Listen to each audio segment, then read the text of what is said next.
আসসালামু আলাইকুম। কাছে এবং দূরে যে যেখান থেকে আমার ভিডিওটা দেখতেছেন, আশা করি সবাই ভালো আছেন।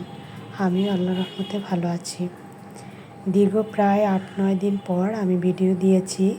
আপুদের সাথে যোগাযোগ এক হিসাবে করা হয়নি, আপুদের ভিডিও দেখা হয়নি। এখন বলতে পারেন আপু যোগাযোগ আবার কখন করেন। আসলে আপুদের ভিডিও দেখা, আপুদের ভালো মন্দ সব কিছু শেয়ার করা এবং কমেন্ট করা, তাদের কমেন্টে রিপ্লাই দেওয়া, এটাই হচ্ছে যোগাযোগ। যোগাযোগের থেকে কোনো অংশে কম বলেন? আমার কাছে তো মনে হয় যোগাযোগের থেকে কোনো অংশে কম না। প্রায় ৮-৯ দিন ধরে আমি ভিডিও দিতে পারিনি এবং ভিডিও দেখতেও পারিনি। খুবই ব্যস্ত ছিলাম, যেহেতু বাসা চেঞ্জ করেছি। নতুন বাসা ওঠার পরে সেই বাসায় নেট ছিল না, নেটের সমস্যা ছিল, বা নেট কোথা থেকে আমি করব। সে যেহেতু নতুন এলাকা, নতুন এরিয়া, আমি যাওয়ার পর এটা হতে হতে ঠিকঠাক করতে করতে আমার প্রায় ১ সপ্তাহের মতন সময় লেগে গেছে। তো এখন যে ভিডিওটা দেখতেছেন এটা হচ্ছে আগের বাসার ভিডিও। যে সব পাতিলাটি সব কিছু আমি ধুয়ে সুন্দর করে টেবিলে রেখে, তারপর কাচের যে ডিনার সেটটা আছে এটা আমি সুন্দর করে প্রত্যেকটা লেয়ারে লেয়ারে কাগজ দিয়ে তারপর আমি এটা প্যাকেট করে নিচ্ছি। আমার এই ডিনার সেটের যে বক্স কার্টুন সেগুলো নষ্ট হয়ে গিয়েছে, যার কারণে আমার কাগজ দিয়ে তারপর এরকম প্যাকেট করে নিলে আর কি দেখা যায় ভাঙার যে একটা ভয় সেটা থাকে না। তার মধ্যে কাপড় মুড়িয়ে তারপর দেওয়া হচ্ছে। আসলে আমাদের নারীদের বাসা চেঞ্জ করা এটা পুরুষরা একটু কমই বোঝে। সব ঝড় তুফান মহিলাদের উপরেই যায়। তা পুরুষরা তো সকালে যায়, আসে রাত্রে। তাদের আর করার সুযোগ কোথায়? সব কাজ মহিলাদেরই করতে হয়, কিছু করার নেই। বাসা যতদিন নিজের একটা বাসা না হবে ততদিন এরকমই। আজ এখানে তো কাল ওইখানে, এখানে আছি তো কাল ওইখানে আছি, এরকমটাই আমাদের জীবন। যারা ভাড়া থাকি তারা ভাড়াটিয়াদের মর্ম বুঝবো। আসলে ভাড়া থাকলেও শান্তি নেই। দেখা যায় আপনি যেখানেই থাকেন না কেন কোনো একটা সমস্যার কারণে, তারপর বাচ্চা কাচ্চা মানুষ করার কারণে, বাচ্চা কাচ্চা ভালো প্রতিষ্ঠান পড়ানোর কারণে আপনাকে সেই বাসাটা, শখের বাসাটা ছাড়তে হবে।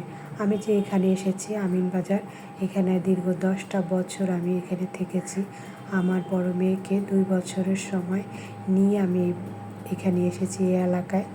প্রায় অনেক মানুষের সাথে পরিচয়, অনেক মানুষকে চিনি। আমার হাজব্যান্ডও অনেক মানুষের সাথে পরিচয়।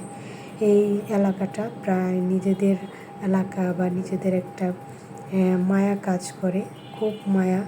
10টা বছর একটা এলাকায় থেকেছি, কত মায়া, কত স্মৃতি, কত ভালোবাসা, কত মানুষের সাথে।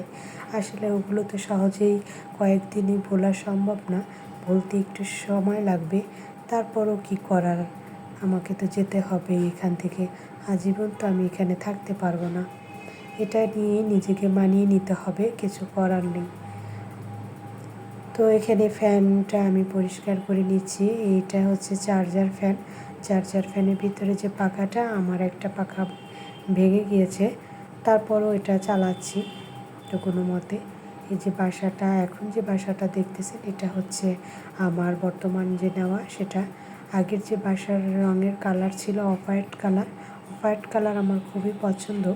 আর এখানে ওইটা আমি বাড়িওয়ালাকে বলে রং করিয়ে নিয়েছি।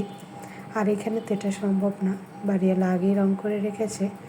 যেহেতু আগের বাসাটা ঢাকার বাইরে ছিল, তো বাসাটা মোটামুটি সেই হিসাবে দামটা খুব কম ছিল।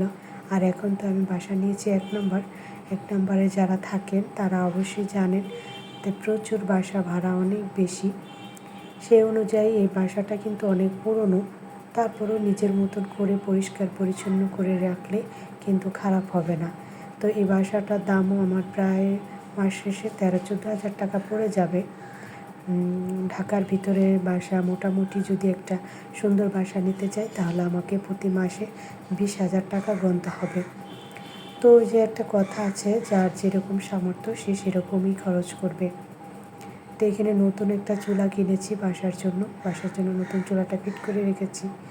আর এখানে আম্মু কিছু রান্না করে দিয়ে পাঠিয়েছে, কেননা চুলা এগুলো ঠিক করে রান্না করতে করতে অনেক সময় লেগে যাবে, তাই সব কিছু আস্তে আস্তে গোছাইছি। বাসা রমজান মাসে পাল্টানো যে কতটা কষ্ট, আসলে আমি এবার অনেকটাই অসুস্থ হয়ে গিয়েছি, একদম শেষ। তো ড্রয়িং রুমটা মোটামুটি গোছানো হয়ে গিয়েছে। আর একটা কষ্ট আমার খুব লেগেছে, যেটা হচ্ছে আমার শখের যে সুকেসটা, সেটা আমি ড্রয়িং রুমে রাখতে পারিনি, এতটাই ড্রয়িং রুমটা ছোট। শুধু টেবিলটা আর ফ্রিজটা রেখেছি, আর বেডরুমে এই সুকেসটা আমি রেখেছি। তো আজকের ভিডিওটা এই পর্যন্তই। আপনারা যারা আমার ভিডিওটা দেখতেছেন অবশ্যই একটা লাইক, কমেন্ট, শেয়ার করে দিবেন। ভিডিও ভালো লাগলে অবশ্যই কমেন্ট করবেন। আজকের ভিডিওটা এই পর্যন্তই। তো কেমন লেগেছে অবশ্যই কমেন্টে আপনারা জানাবেন। আসসালামু আলাইকুম, আল্লাহ হাফেজ।